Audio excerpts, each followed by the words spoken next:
Good morning, everyone. Welcome to 24/7. My name is Niharika, and I'm with you with the area of ABFM. Okay, so let's begin with the class today.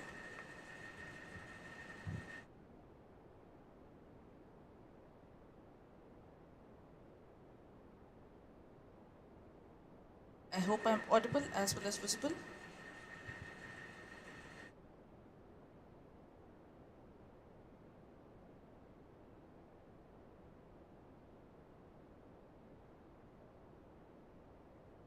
Okay, then let's begin if I'm audible as well as clearly visible.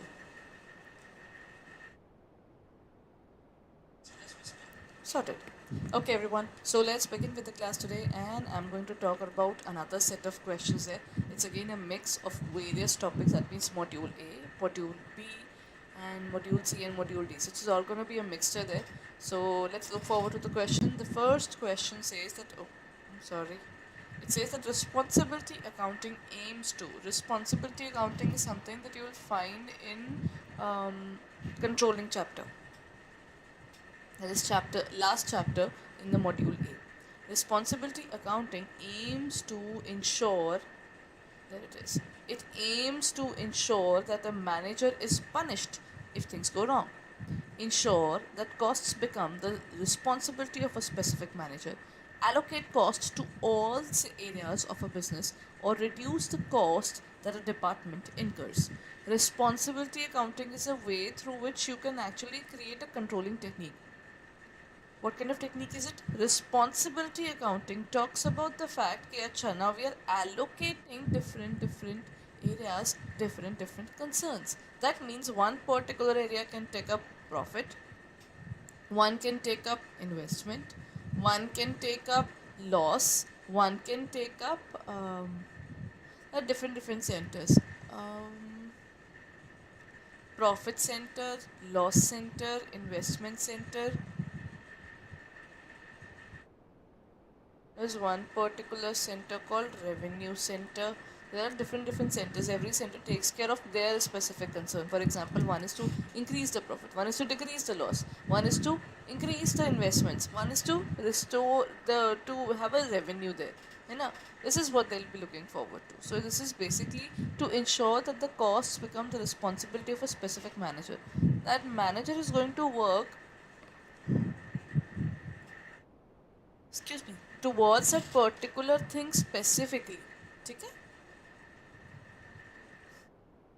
Okay.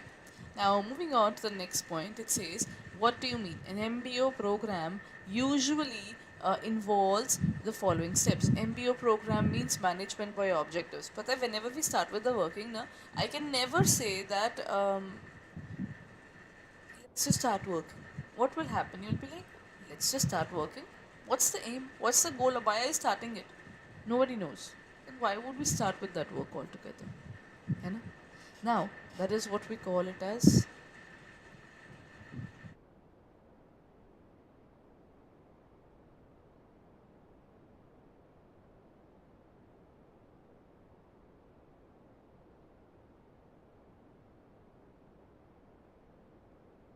establishing unit objectives, establishing the organizational goals, negotiating and agreeing, reviewing the performance and creating action plans. Now indicate the one which would be the correct sequence.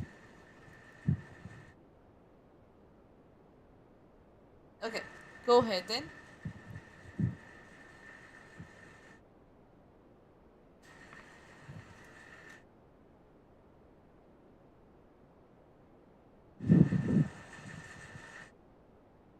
The MBO na, they say that first of all you have to decide what you are doing exactly.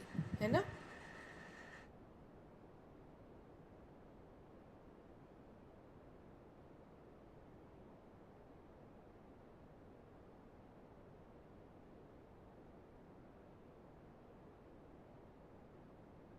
Okay.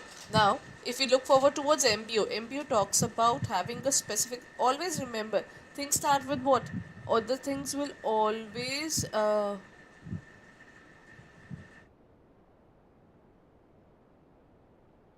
things will always start with one particular thing, that is establishing the organizational goals. Till the time we do not have an organizational goal, how can we lead towards something, you know? First and foremost thing is to have that particular organizational goals. Number one, sorted. Then what would be the next one, everyone? Next would be what? That is establishing the unit goals. First of all, you find out what is the aim of the organization. Second of all would be establishing the unit objectives. Okay? That means we are done with this. 2 and 1 would be the one. So in this case, is it 1 2 3 4 5, 2 1 3 5 4, 2 3 1 4 5, or 5 4 3 2 1? Plus point, when you find at least two of the sequences going correct now, you know where to eliminate and what to eliminate. So what you can do is you can take up this point.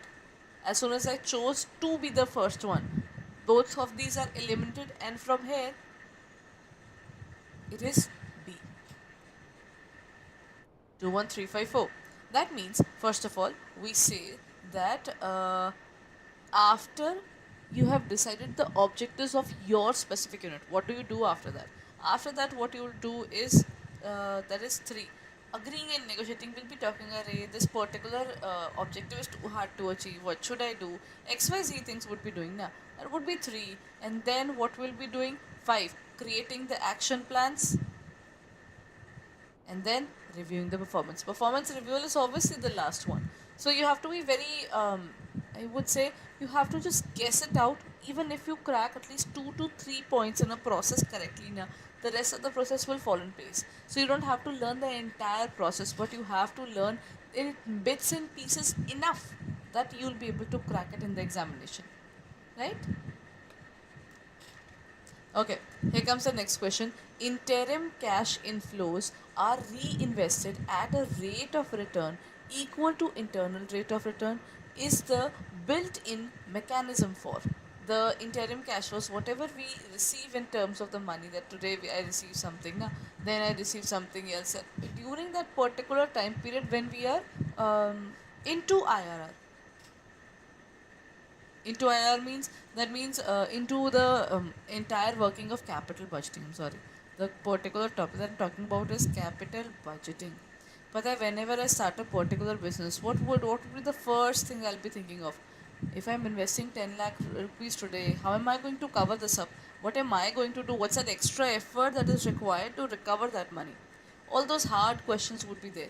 And then they would say that, Pata hai, in the beginning I invested 10,000 negative. Sorted? In the upcoming years, first of all I got 5,000, then I got 2,000, then I got 3,000. But whatever extra money I'm getting, I'm not taking this money out of the business. That is what they're saying. Interim cash flows are reinvested. They are,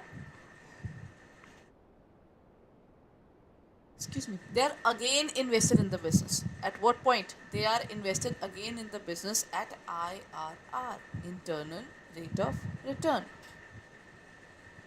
Okay? NPV is actually the value at which whatever you are putting, you are getting it again. NPV positive is basically when you are getting more than that. NPV negative is basically something, it's done. We are not taking this project. Then profitability index is again a very important one. Profitability index talks about if it is above 1, accept it. If it is below 1, reject it. So these are basically different ways to calculate. I think this part can definitely come in the examination from the numerical point of view. So I'll start covering the area of numerical as well. Now, where does recognition of employee fall in Maslow's need hierarchy theory? Self-actualization, social security, social needs, or esteem needs.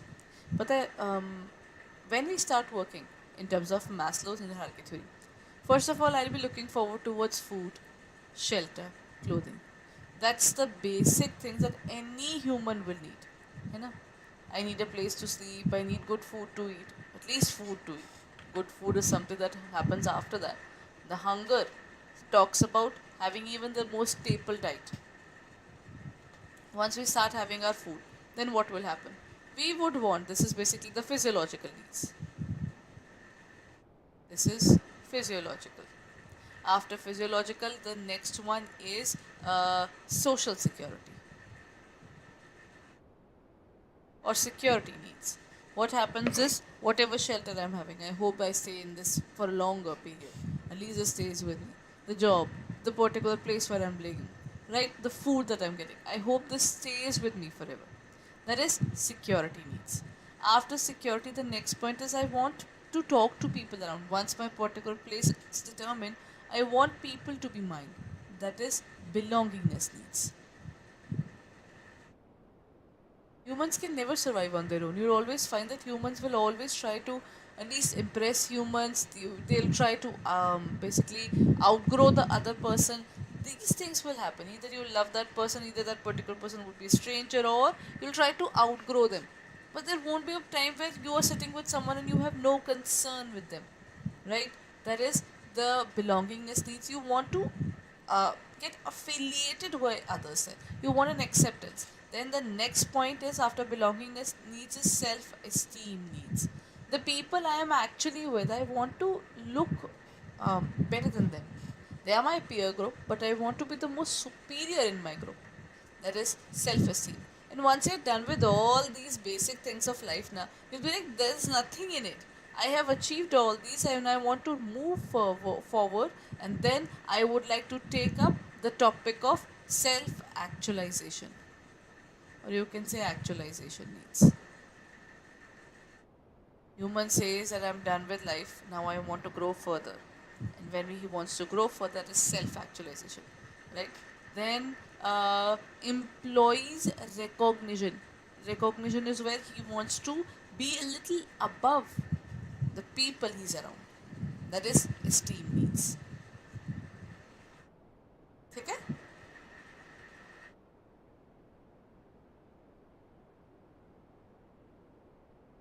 Got it, everyone? Next question. Which one of the following is not an example of Herzberg's hygiene factors? Hygiene factors are those things which will never motivate me. Think about it. Will I ever come to you and say, but I joined Adda 24/7 because the lighting is very good? No. But pata hai, if I work somewhere and the lighting is poor and the area is not secure enough, I won't join it even if they give me a good amount of money, and even if the projects are very interesting. The problem is, there are certain things, their absence do not make a difference. It's like it is required. For example, if I go to a new office and the office should have a water dispensing area, the office should have a washroom, the office should have a better lighting when we are working there. These are not something that is something that if they are there, I'll be motivated. But yes, their absence will make me infuriated, irritated, and I'll be like, Acha, in this office, no, even these things are there. Why should I work? Basic things. Now, that is where we talk about Herzberg's hygiene factors. Hygiene factors are dissatisfiers. They are dissatisfiers. If these things do not exist, then we get pissed off. Then the particular person gets irritated. But when they are present, that won't make a difference.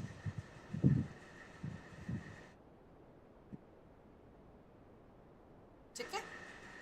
So, what is the answer? Is it advancement, interpersonal relations, job security, working conditions? Is not. See, career advancement is out of it. Career advancement is not a dissatisfier, that it has to be there. Sometimes people just join the jobs just to have that little meager money, even, right? So, career advancement is a motivation that why am I doing this? Because I know that I'll get something out of it. I have a faith in myself that once I start doing this, I'll make something out of it. That is advancement. Acha, next is, what is not an operative function of HRM? Procurement, development, organizing, or integration? Operative function of HRM. Human resource management is basically responsible for procuring human beings, then for developing them. You know? But is integration and organizing a part of it or not? Organizing is itself a particular function. How can we take care of it that way? Right? So in this case, the correct answer is organizing.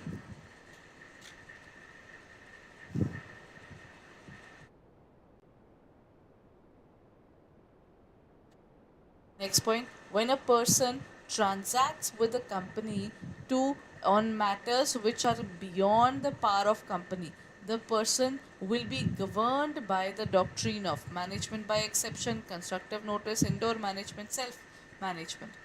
But then when a person transacts with the company na, on a matter beyond the powers of the company, sometimes we just go.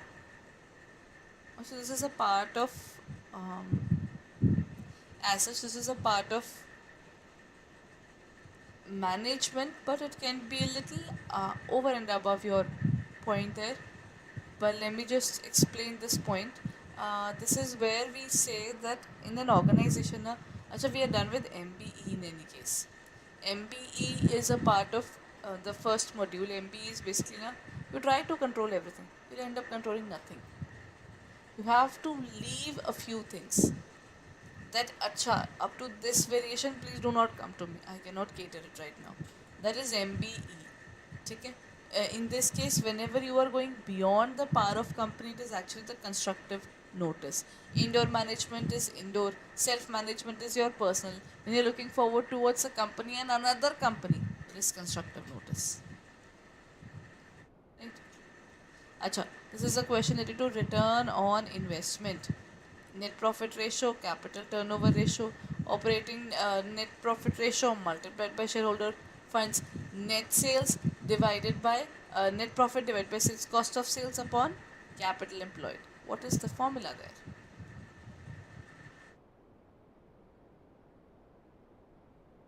The correct answer, return on investment, is whatever you have actually invested in the business. That means your net income divided by your capital employed. This is the ultimate formula. It can be taken out of net profit ratio. How? Net profit ratio into the capital turnover ratio. The basic way is, first of all, take the net profit ratio, that is net profit divided by sales. In terms of turnover ratio, it is sales divided by capital employed. So deduct these two, it is NP upon C. So in this case, the correct answer is A. Right?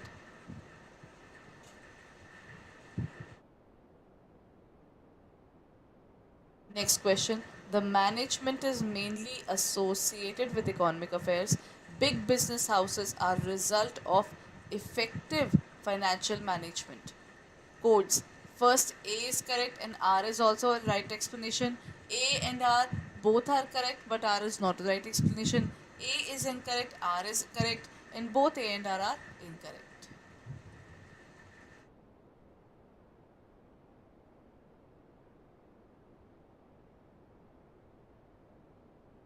Management is mainly associated with economic affairs. I don't think so. Management has to do so many things. They have to cater humans, they have to cater resources, they have to cater economy, they have to cater government. What else is left? Management is someone who is stuck with everything altogether. So I don't think we can just say that they're just linked with economic affairs. So assertion is incorrect overall. But the big business are a result of effective financial management. That is true. They do not have money. They create money. That is where I can agree upon that. The correct answer would be C. Sorry. Okay. Acha, next question. Combined leverage. Leverage is of two types. First is operating, second is financial. Operating talks about day-to-day business. It just says that how do we generate money into the business there. You know? It takes about the area of contribution as well as sales in its consideration. Whatever we are generating in terms of that. Financial leverage doesn't talk about that. It says if you have bigger project, then what do we do? Financial leverage says that you generate money for the business, either your borrowing or your capital. But though financial leverage talks more about taking loans when you want to grow further in your business so that earning per share increases. That is operating leverage as well as equal to financial leverage minus multiply or divide. What do we do when we try to find out the combined leverage? For the combined leverage, it is C. We multiply. Okay? It is we multiply these two. Okay. So,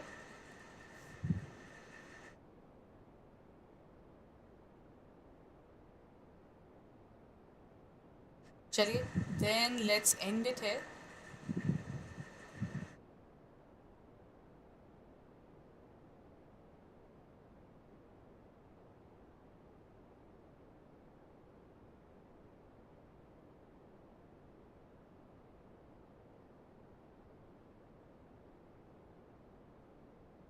And let me show you where to go when you are looking forward towards your CIB preparation, because it is high time now. Any kind of delay would simply mean another attempt. To be very honest regarding the particular preparation, you have to be very vigilant when you're starting your preparation. You should have started by now, and at this point of time, you should be working really hard. And in case you haven't started with it, you should look forward to it without a delay. ठीक है, because any kind of delay can be more detrimental for you rather than being good. Okay,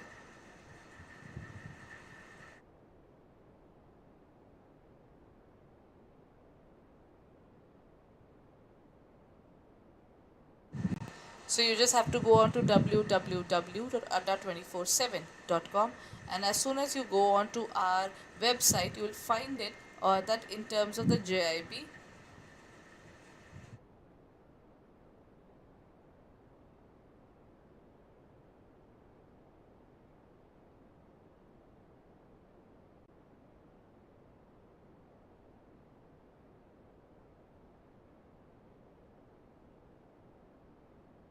Okay.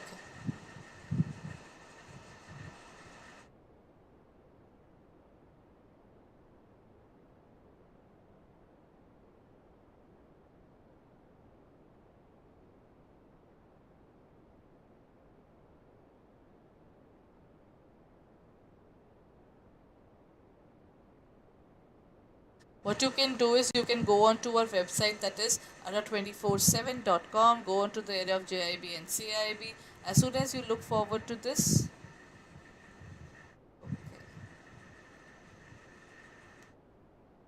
there's some issue. Okay, chaliye koi na. Let me just explain it like that. You have to go on to the JIB and CIB area.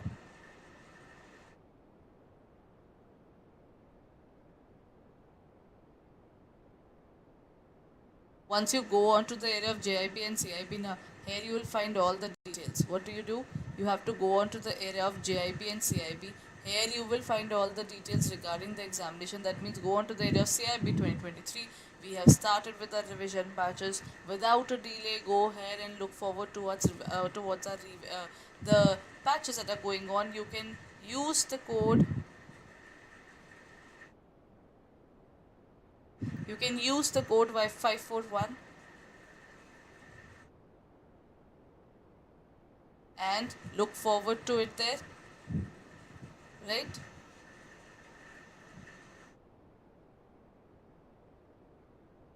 Okay, anyhow, there is some little trouble going on.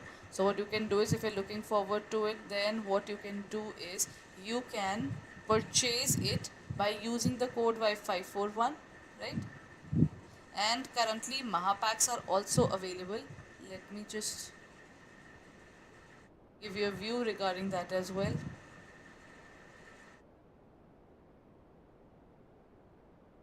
The Mahapacks are also available here. For the Mahapack, you need to go to the area of JIB and CIB ka Mahapack.